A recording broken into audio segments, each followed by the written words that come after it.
For your Texas real estate exam, we are targeting two frequently tested forms: the addendum for properties subject to mandatory membership in a property owners association, known as the HOA Addendum, and the addendum for backup contract. Understanding the specific rights and timelines in these forms is crucial for passing. Let's start with the HOA Addendum.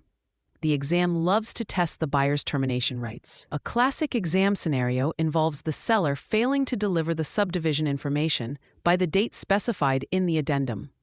If the seller is late or never delivers it, the buyer can terminate the contract at any time prior to closing and get their earnest money back. But here's a common trap. The buyer's right to terminate after receiving the documents is different. Once the buyer receives the HOA documents, regardless of whether they were on time or late, they have a short window, typically 3 days, to review them and terminate for any reason. The exam will try to confuse you by focusing on the seller's delivery deadline, but the buyer's 3-day termination clock starts the moment they receive the information. Another testable point is who pays for the documents and transfer fees. The addendum has checkboxes and fill in the blanks to negotiate these costs. For example, in paragraph C, the parties agree on a maximum amount the buyer will pay for transfer-related fees, with the seller paying any excess. Now, let's switch to the backup contract addendum. This form makes a contract contingent on the termination of a pre-existing or first contract.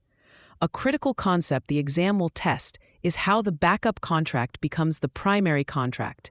This does not happen automatically the day after the first contract is supposed to close. The seller must give the backup buyer written notice that the first contract has been terminated.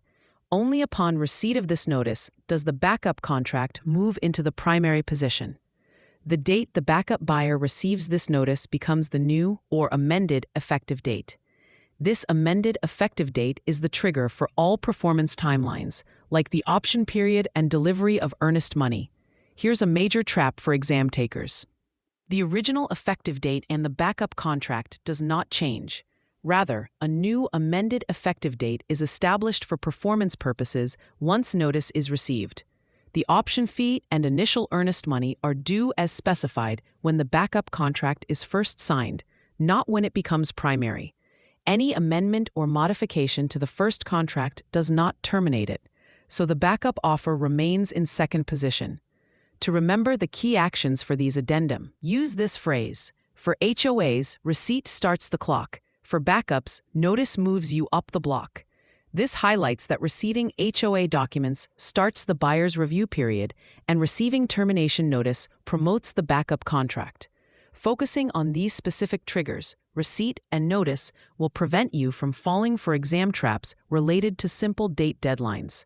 For free practice questions, AI-powered explanations, and more exam prep tools, visit openexamprep.com. That's openexamprep, all one word, .com.